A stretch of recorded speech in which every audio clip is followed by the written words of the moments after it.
All right, welcome back. I am here with KP Reddy. If you're not following KP, you're missing out. Over on LinkedIn, KP posts sometimes multiple times a day, talks about his insights, the things that he learns, reflecting on the conversations that he has with not only entrepreneurs and startup founders, but also leaders in the AEC and CRE space. And so it's if you want to know what's going on in terms of innovation for the built environment, you need to follow KP Reddy on LinkedIn. So K period P period Reddy, Reddy on LinkedIn. My name is Jeff Eccles. I am the head of marketing and a senior advisor at Shadow Partners. KP is the CEO and founder of Shadow Ventures and Shadow Partners.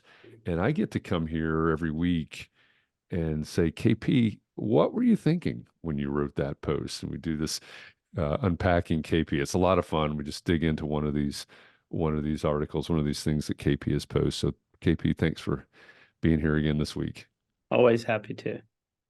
Yeah, this is fun. Yep. Last week we talked about Dave Grohl and Foo Fighters and Nirvana, and we just that was a lot of fun.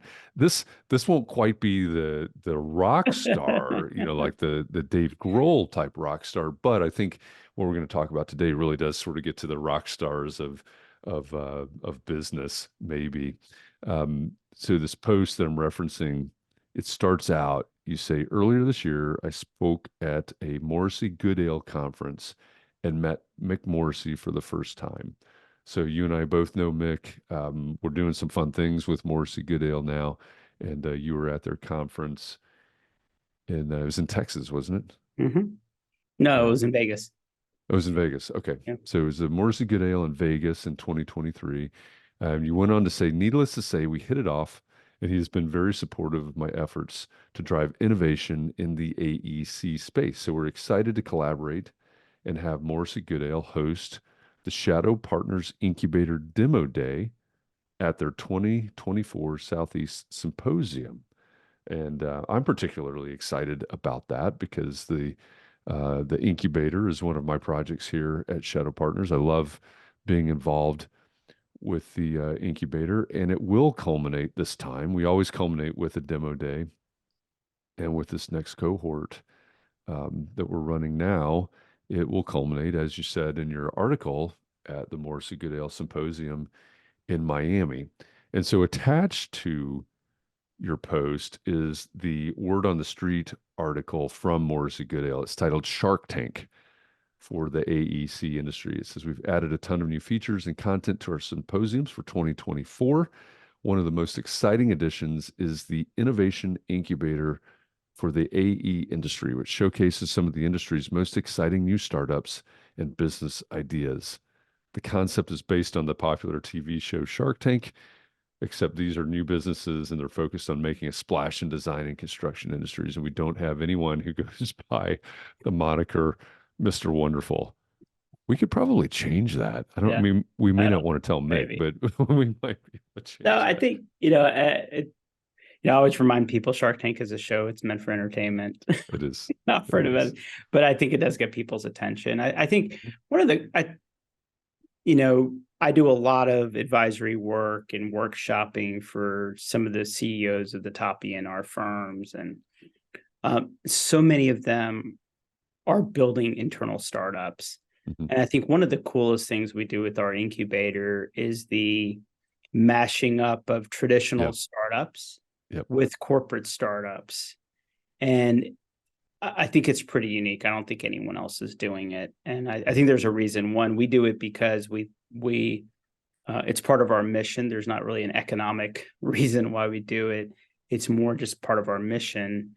And I think as I meet with these companies and they're like, oh, we have these 3 ideas, we have these 5 ideas.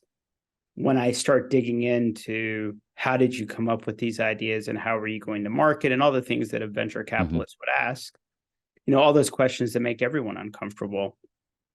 Um, I am finding that 0% of the time, these corporate startups are doing it well.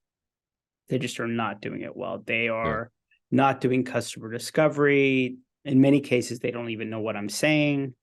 They don't Hmm. understand what an MVP is. Because in many ways, a Yeah. minimum viable product, as a consumer of technology, they would never buy a minimum viable product. They Right. would never, they want the whole suite. They want everything done. They want it bulletproof, SOC compliant, all those things, right? So Hmm. I find that they tend to overinvest in their internal startups with very little evidence of the market size, et cetera. Right. Um, so I think the benefit of the incubator is that we allow corporate startups in. And not only do they get a better feel of one, they get treated in our incubator. Maybe in our incubator, maybe I'm Mr. Wonderful. I think I'm just like Mr. Pragmatic. So they definitely get some unfiltered feedback around how Hmm. they're approaching things and what they're doing. But I think they're also in the room with other startups that are not, these founders are not getting a paycheck on the 1st and the 15th, Right. unlike our corporate startups. So the culture and behavior of these startups, I think our corporate startups tend to kind of feel it, move with it, and engage with it, where I think it drives a little bit of cultural behavior. And I think for our startups to meet with corporate people and see what I just think it's a fantastic, it Hmm. hasn't been done in our industry. We used to do something similar at Georgia Tech, so it's not my idea. I borrowed it from when I was running Georgia Tech's incubator, but I think it's a really good system, and I'm really excited to see some of the corporates that apply, and also to hear from them post fact, like the learning process. So, my theory is, whether it's us or somewhere else, if you're really going to build a game changing startup in a corporate, you got to move outside your four walls, right? You got to really Yeah. move outside of it. So whether it's our incubator or someone else's or whatnot, I really think that at a corporate level, this is not something you can do yourself. Yeah. And I've seen some companies try to do it. You just can't. It's a different mindset. It's a different skill set um, that you have to go through. There's a reason why, there's Y Combinator and then there's a Harvard Hmm. MBA. Like they're very different. Right. Right. Yeah. And to be clear, you said 0%. Zero. Yeah. None of them would ever get venture capital because they can't Right. answer the basic questions. Yeah. And I think that's a little bit of, well, we know our customers. It's like, do you know your customers? Right. Right. Right. Yeah. It's like you said, this is something we do, and I can look at examples, right? Here's a corporate that ran through the incubator, and they came in pretty polished, right? They had a good idea. They had a legitimate product already at that point. Um, their pitch was decent coming in, but all of those things, they still went through this incubator, and our incubator is focused on pre-seed stage, and we do focus on customer discovery. So maybe I should take a pause there since 0% even know what you're talking about. What does customer discovery mean? Yeah. I think that the foundation of customer discovery is going out in market in a lot less of an analytical approach. It's not a market survey, but Mhm. to go understand in an unbiased way what the market is interested in. What problem are you solving? I would say a lot of it is problem validation. Yeah. In fact, talking in customer discovery, if you talk about a solution, F minus, you're Hmm. already screwed up, right? You should never Right. be talking about the solution. What you want to do is be a great scholar on the problem. Yeah. And part of unpacking and understanding the problem is engaging with customers to one, identify the problem. Is it a real problem? First Hmm. question. Second, is it a painful problem, right? Is this a, hey, we can throw a band-aid on it type of problem, or oh my God, we're gonna die here, right? Yeah. And then the third one, the next part is like, is there a problem? Is it real? Is it big enough? Mhm. Lots of small problems out there, maybe not worth solving for. And then the last one is it keeping them up at night, right? Is there an imperative around solving this problem? Yeah. And that's what you're going out to understand. Hmm. And it's not 10 people, it's not 50 people. at pre-seed, if you're going to raise money, it's more like 500. And that's when, I see it with startups. It's not just the corporates. I see it with startups and the corporates. If the field of dreams model, if we build it, they will come, it's just it's a recipe for failure. Like it's just Yeah. absolutely you will fail, full stop, right? Prove me wrong.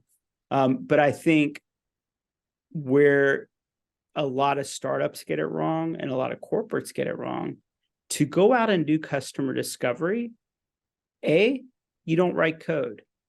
Mm-hmm. B, you don't have to hire anyone. That's why I love, like, even some of our pre-seed startups, many of these folks have full-time jobs. It's like, don't quit your day job yet. Yeah. Like, go do your research. And if the research you think is talking, looking on the internet and looking on Reddit, like that is not research, right? In our world, it is customer discovery. So go talk to 50, 100, and 500 people. And guess what? The results of this are not chartable.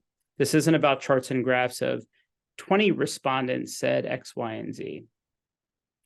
I would say the way you interrogate, I don't even call them interviews, the way you interrogate the market from your first 5 interviews to interview 495 to 500 will be absolutely different.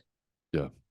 Right. And my point is, in startup world, we have this concept of pivot. And I always say, look, if you're pivoting around solving the same problem, but with different solutions, that's a pivot. Mm-hmm. When the problem inherently changes, that's just a do-over. Right. Because there's lots of ways to solve a problem. It could be solved through a consulting business. It could be solved through technology. It can be solved through an insurance policy.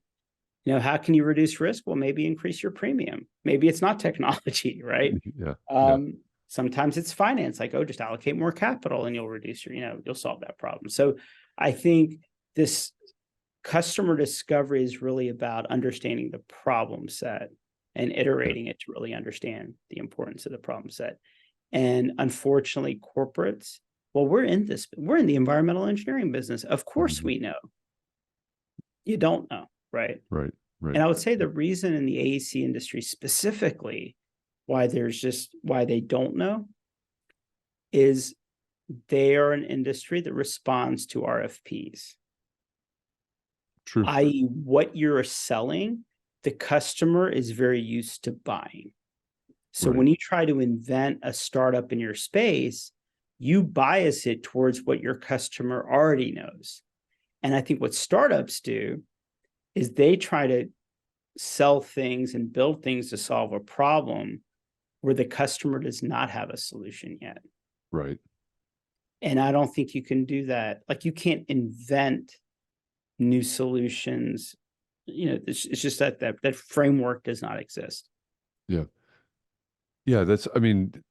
I guess one way it's probably way oversimplified, but one way to say that, restate that maybe, is that, the traditional startups, they are innovating, right? They're attempting to innovate. And most of the corporates, maybe not so much. Like you said, maybe it's just an iteration.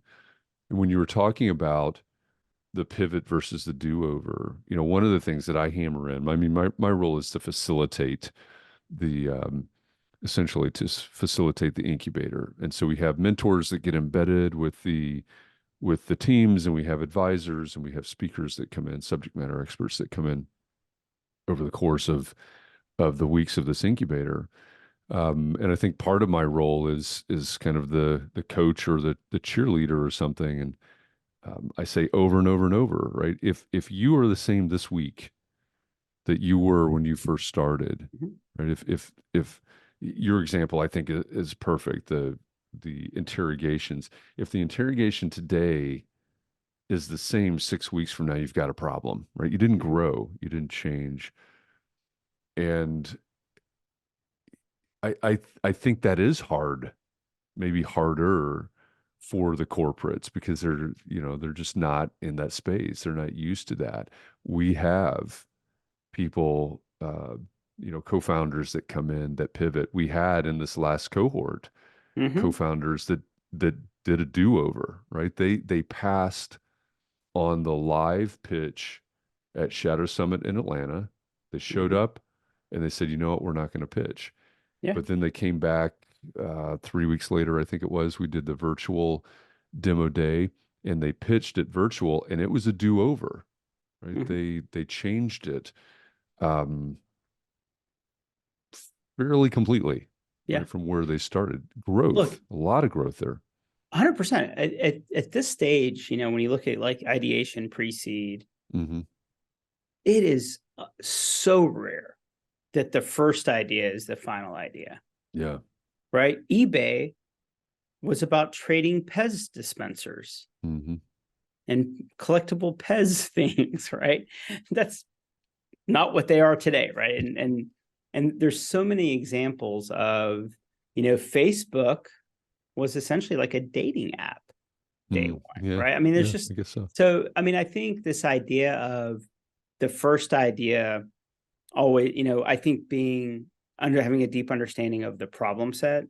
digging deep and really understanding whether it's the analytical side or the ethos side is super important. But by the way, the problem doesn't always have a customer, which is something that people struggle with sometimes. In other Hmm. words, it's are you solving a problem for a person? Maybe, but are you solving a systematic problem? And when Right. you're solving a systematic problem, where what happens there sometimes is you actually have what the term is creative destruction.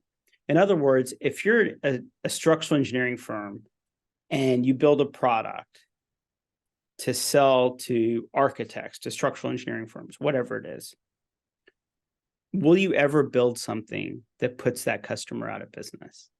Mm. Yeah.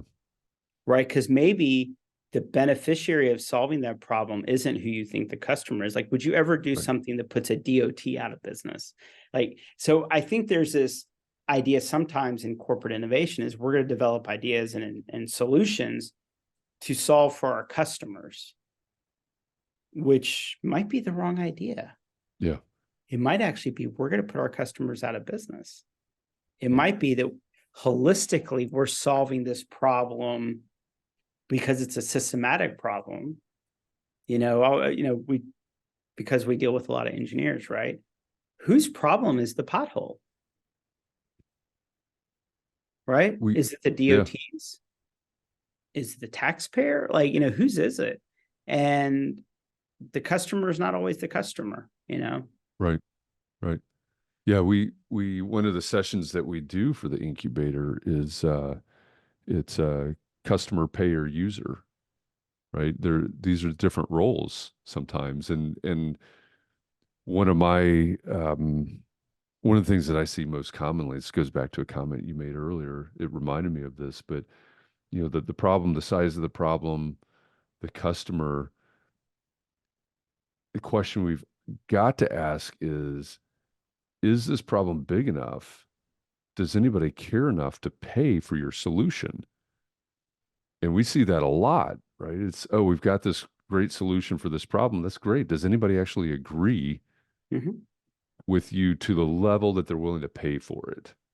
Because if not, that's a really nice hobby you have there, I guess, Mm-hmm. right? No, and I do think too, it's like the idea of like my solution will replace another another solution that's out there. Hmm. And, not to go too far down this rabbit hole, but when we all started like cutting the cord to cable because it was cheaper to stream, Hmm. what have we done? We still have cable because we need internet access. Right. And now we're paying $500 a month in streaming services. Yeah. Yeah. Like, what just happened, Six, right? 16 different streaming services. Yeah. Right. I mean, sometimes there's a loser, but Hmm. sometimes there's actually market expansion. Yeah. I definitely am a fan of winners and losers, and yeah, Netflix beat Blockbuster, et cetera, right? Like those are great stories. I enjoy those stories, right? And I enjoy Hmm. seeing it in action too. But I think you also have to question like, is there a net new market? Because it turns out people will pay $1,500 for a smartphone. which was never imagined. It Hmm. turns out people will spend $500 a month on streaming service. They'll pay more than what they paid on cable Yep. to have streaming services. Didn't see that one coming, right? We all thought we thought all our cell phone bills were going to get cheaper over time. That's not true. That's a lie. Yeah, We that's thought not our happening. entertainment budgets were going to go down over time. It No. turns out that's not true. When video gaming was getting popular, the demographics said that the big number one threat to the movie industry was the gaming industry. Mm.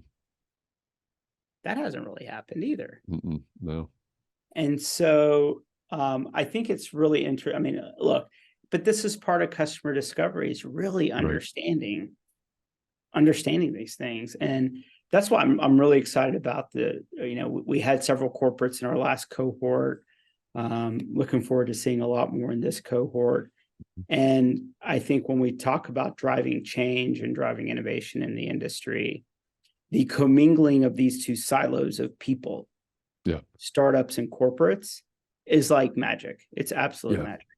Yeah. It definitely brings an energy to the room. And you said this earlier, the corporates love being there because they love the fantasy of the traditional startup culture. Mhm. They have a lot to learn, flex or fluidity and flexibility and everything else.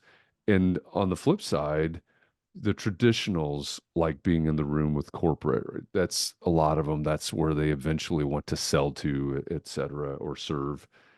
So I think it does bring a really unique energy to the incubator program. Looking forward to kicking off the next cohort of the incubator in January of this year.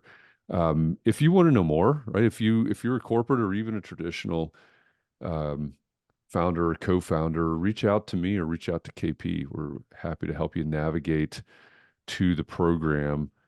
We do make it a competitive selection process. We make it competitive to get to the point of pitching and as the Morrissey Goodale article says here, Shark Tank, the innovation incubator for the AE industry at the Morrissey Goodale Symposium in Miami in March. So it is competitive, but if this is something you're interested in, and most importantly, if you're interested in building a better product and understanding the customer discovery process and going through that process for your startup, reach out to me, reach out to KP. Uh, it's a good program that you can get involved in. KP, again, thanks for joining me today. If you missed the very beginning of this, we've been talking about the article or the post from KP's LinkedIn. And again, if you're not following K period P period Reddy, Reddy on LinkedIn, you need to be there. You need to be following what KP is talking about on LinkedIn. He says, earlier this year, I spoke at Morrissey Goodale, the conference in Las Vegas, and he met Mick Morrissey for the first time. Needless to say, we hit it off, and Mick has been very supportive of my efforts to drive innovation in the AEC space. So we're excited to collaborate and have Morrissey Goodale host the Shadow Partners Incubator Demo Day at their 2024 Southeast Symposium. That's coming up in March in Miami. So the incubator will launch. The next cohort of the incubator will launch in the late in January of 2024 of this year. So let me know, let KP know if you think you have a project worthy of that incubator, and we're happy to talk about that. So KP, thanks again for unpacking this post. I'm looking forward to our next conversation, but this has been a good one.